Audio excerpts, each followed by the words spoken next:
It was a quiet evening in Cedarville, a small town where life moved at a slower pace. Inside a cozy diner on Maple Avenue, the smell of fries and burgers filled the air. People were laughing, chatting, and enjoying their meals. Paul White, better known to the world as Big Show, had slipped into the diner unnoticed, at least for now. He was there to enjoy some time away from the spotlight, something rare for the wrestling superstar. Paul ducked slightly to avoid bumping his head on the low door frame. His size made him hard to miss, even in a place like Cedarville. After ordering a cheeseburger, fries, and a soda, he found a table in the corner. For Paul, this was one of life's little pleasures, sitting in a small-town diner, enjoying the simple things, far from the noise of fame. As he sat down, Paul couldn't help but smile. Across the diner, kids were giggling and running around, and families were sharing meals together. It reminded him of when he was younger, before fame changed his life. He took a big bite of his burger, savoring the flavors, when he noticed something odd.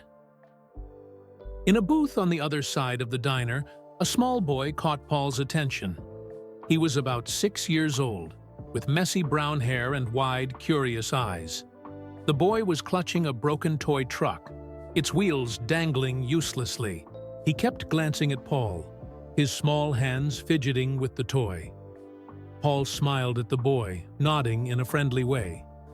The boy hesitated, then looked down at his truck. Something about the child's expression tugged at Paul's heart. The boy didn't look excited, like most kids who saw him. He looked worried, scared. Sitting across from the boy was a man in a sharp gray suit. His hair was slicked back, and he looked out of place in a diner like this. The man was talking on his phone, his voice low and stern. Paul's gut told him something wasn't right. As Paul took another bite of his burger, the boy slid off his seat. He walked slowly toward Paul's table, holding the broken truck close to his chest. His footsteps were hesitant, as if he wasn't sure if he should go through with it. "Hey, buddy," Paul said, leaning down to meet the boy's eyes. "What's your name?" The boy looked up, his lips trembling. "Evan," he whispered. Paul gave him a kind smile. "Nice to meet you, Evan. That's a cool truck you've got there." Evan's grip on the toy tightened. His eyes darted toward the man in the suit, who was now watching them closely. Evan leaned in, his voice barely above a whisper. "Mister, I need help. That man, he's not my dad." Paul's heart skipped a beat. His smile faded as he studied the boy's tearful eyes. "What do you mean?" he asked, keeping his voice calm. Evan glanced back at the man, who was now off his phone and heading toward them. "He hurt my mom," Evan said, his voice trembling. "He locked her in the house. Please help her." The words hit Paul like a ton of bricks.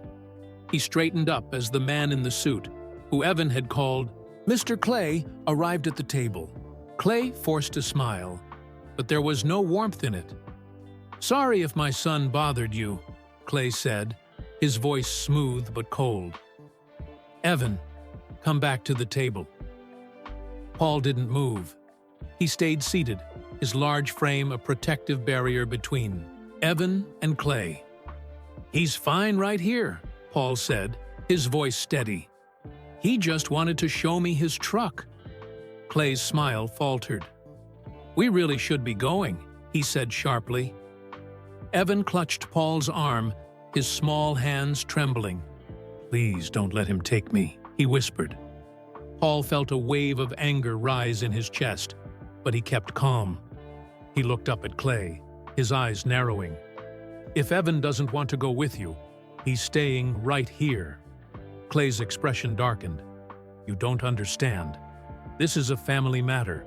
You have no right to interfere." Paul stood, towering, over Clay. His voice dropped, firm and commanding. "When a child says they need help, I make it my business. The diner grew quiet. People were beginning to notice the tension. Evan clung tightly to Paul's side, his eyes wide with fear. Paul didn't back down. He reached into his pocket and pulled out his phone. Discreetly, he sent a text to 911. Suspicious situation at Maple Diner.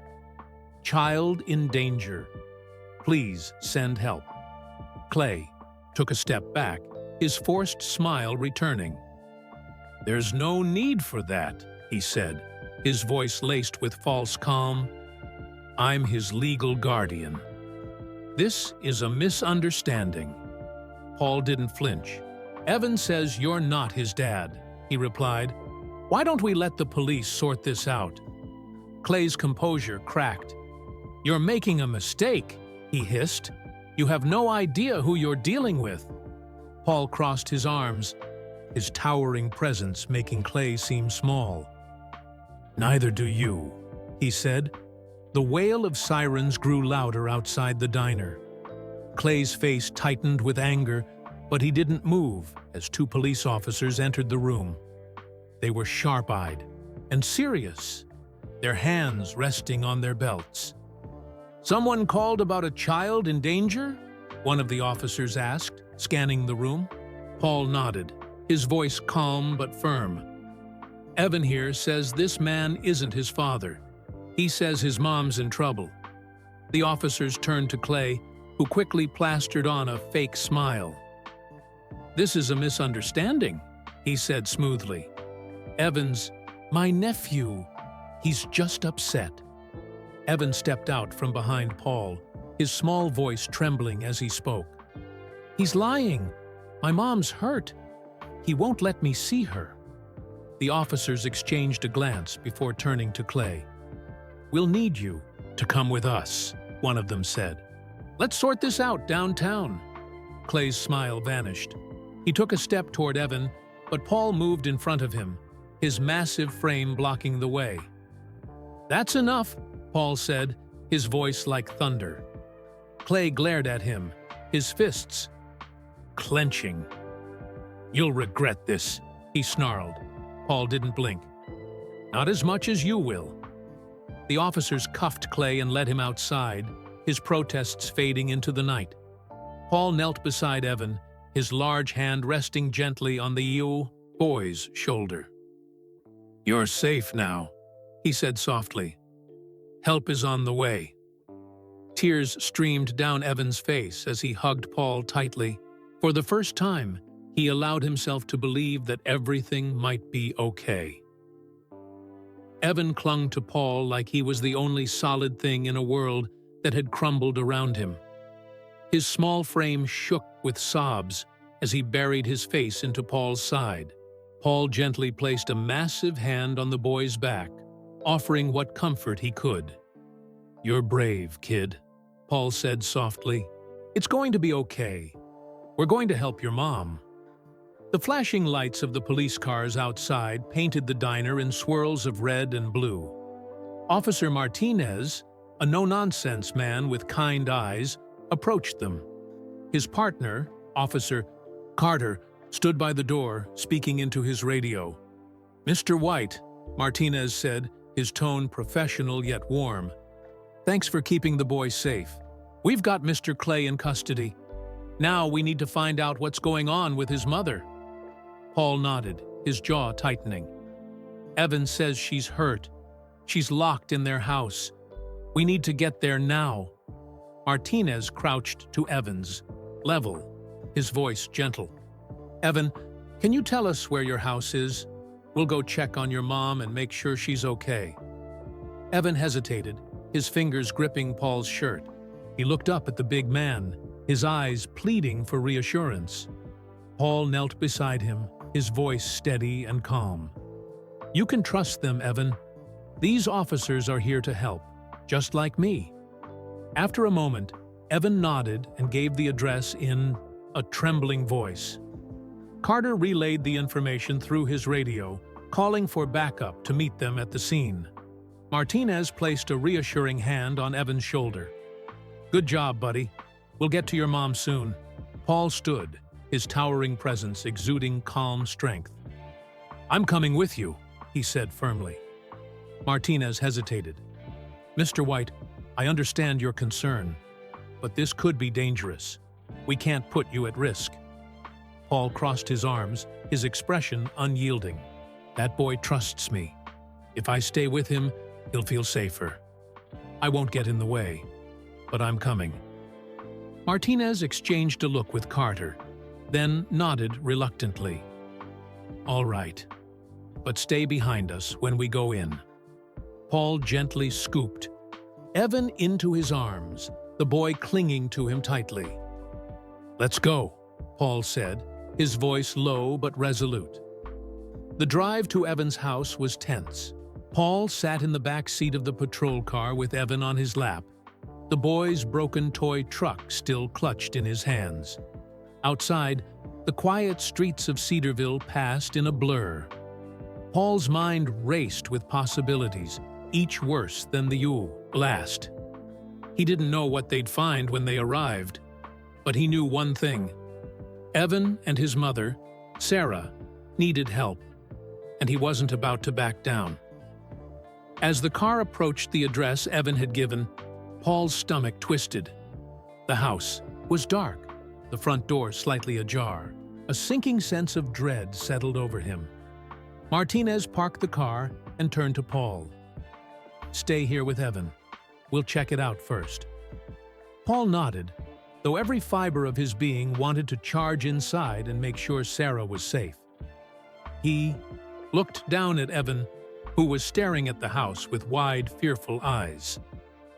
"It's going to be okay," Paul said, his voice firm. "The officers will take care of it." Evan didn't reply. He just gripped Paul's shirt tighter. Martinez and Carter exited the car, drawing their flashlights and weapons as they approached the house. They moved cautiously, their sharp eyes scanning every shadow. Martinez called out, "Cedarville Police, is anyone inside?" There was no response. Paul couldn't sit still. After a few agonizing moments, he gently placed Evan on the seat and stepped out of the car, keeping a protective hand on the door. Evan's eyes followed him, filled with silent worry. From inside the house, Martinez's voice called out again. "Police, is anyone here?" A faint sound came from deeper inside the house, a weak, muffled cry. Paul's heart raced. He turned to Evan. "Stay here, buddy. Don't move, okay?" Evan nodded reluctantly, clutching the toy truck like it was a lifeline. Paul moved closer to the house, staying just outside the doorway. From his vantage point, he could see the officers moving methodically through the dimly lit rooms. "Martinez," Paul called softly. "You find her?" "In here," came the officer's reply. Paul's massive frame filled the doorway as he stepped inside. The scene before him made his blood run cold. In the living room, Sarah lay on the floor, her face pale and bruised. She was conscious, but weak, her eyes barely able to focus, as Martinez knelt beside her, checking her pulse. "She's alive," Martinez said, relief evident in his voice. He turned to Carter. "Call for an ambulance." Paul's fists clenched. As he took in the overturned furniture, the broken glass, and the signs of struggle that painted a vivid picture of what had happened here, he knelt beside Sarah, his voice gentle but firm. "Sarah, can you hear me?" Her eyes fluttered open, and she let out a soft, pained whisper. "Evan, is he okay?" Paul nodded, his heart aching at the fear in her voice. "He's safe. He's outside with me." Tears welled in Sarah's eyes, and she tried to sit up, but Martinez gently stopped her. "Don't move, ma'am. Help is on the way." Paul leaned closer, his voice low. "You're safe now. No one's going to hurt you or Evan again." Minutes later, the sound of ambulance sirens filled the air. Paramedics rushed in, quickly assessing Sarah's injuries and preparing her for transport. Paul stepped outside to check on Evan, who was watching anxiously from the car. "Is my mom okay?" Evan asked, his voice trembling. Paul crouched beside him, placing a reassuring hand on the boy's shoulder. "She's hurt, but she's going to be okay. The paramedics are taking her to the hospital." "Can I go with her?" Evan asked, tears brimming in his eyes. Paul smiled gently. "Of course you can. I'll come too. We'll make sure your mom gets all the help she needs." Evan nodded, a small flicker of hope returning to his face. At the hospital, Paul stayed by Evan's side as doctors and nurses worked to stabilize Sarah. The hours dragged on, but Paul remained steadfast, refusing to leave until he knew Sarah was out of danger. When a doctor finally emerged with an update, Paul and Evan both sat up straight. "She's stable," the doctor said with a reassuring smile. "She'll need time to heal, but she's going to be okay." Evan let out a small sob of relief, and Paul pulled him into a gentle hug. "See? I told you everything would be okay." As the night wore on, Sarah was moved to a private room. Paul carried Evan in to see her, the boy's toy truck still clutched in his hands. Sarah's face lit up when she saw her son, and tears streamed down her cheeks as Evan climbed onto the bed and hugged her tightly. "Mom, I was so scared," Evan whispered. "I know, sweetheart," Sarah said, her voice shaky, but full of love. "But we're safe now." Paul stood quietly by the door, his heart full as he watched the reunion. He knew there was still a long road ahead: legal battles, therapy, and the process of rebuilding their lives. But in this moment, he allowed himself to feel a small sense of victory. As he turned to leave, Sarah's voice stopped him. "Mr. White," Paul turned back, his expression kind. "Yes?" "Thank you," she said, her voice thick with emotion. "You saved us. I don't know how I can ever repay you." Paul smiled, his voice soft. "You don't need to repay me. Just focus on getting better. You and Evan deserve a fresh start." As Paul left the room, he silently vowed to do everything in his power to ensure that Fresh Start became a reality. He wasn't just walking away from a tragedy. He was walking toward a mission to help this family rebuild their lives.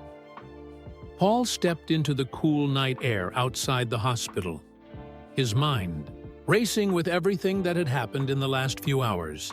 The distant hum of cars on Cedarville's quiet streets seemed far removed from the turmoil Sarah and Evan had endured.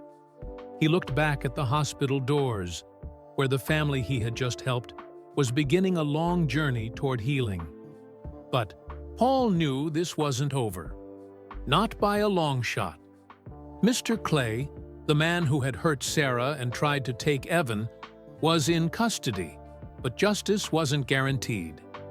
Paul had seen too many cases where abusers slipped through the cracks, avoiding the punishment they deserved. He wouldn't let that happen here. Not to Sarah and Evan. The next morning, Paul made his first stop at the Cedarville Police Department. Officer Martinez greeted him with a firm handshake. "Mr. White, glad to see you," Martinez said, motioning for Paul to follow him to a small conference room. "We've been piecing together the case against Clay, and it's stronger than we initially thought." Paul nodded, his massive frame barely fitting in the chair. "What do you have?" Martinez pulled out a file and opened it, revealing pages of evidence. "When we searched Clay's belongings, we found documents that point to a long history of controlling and abusive behavior. Bank records show he was financially exploiting Sarah. There's also a notebook with plans to take Evan out of state permanently. He wanted to cut Sarah out of her son's life entirely." Paul's jaw tightened. He leaned forward, his voice low. What about Sarah? Will she have to testify? Yes, Martinez said with a nod. Her testimony will be crucial, along with Evan's. But that can be tough for victims, especially for a child as young as Evan. Paul sat back, deep in thought. He knew how daunting the legal system could be, even for someone with his stature. For Sarah and Evan, it would be even more overwhelming. I'll be there for them, Paul said firmly. Whatever they need. Martinez smiled slightly. I thought you'd say that. Sarah's already asked if you could help her navigate the process. She and Evan trust you. Paul felt a swell of determination. I'll make sure they're ready for whatever comes next. Paul's next step was to ensure that Sarah and Evan had a safe place to recover. He reached out to a local women's shelter, Haven's Hope, which specialized in helping survivors of domestic violence. The director, Mrs. Harper, was a kind, no-nonsense woman who had dedicated her life to helping others. We can take them in, Mrs. Harper said over the phone. They'll have a private room, counseling, and access to legal support. But transitions like this can be hard, especially for a child. Paul frowned. What can I do to make it easier? Just be there, Mrs. Harper replied.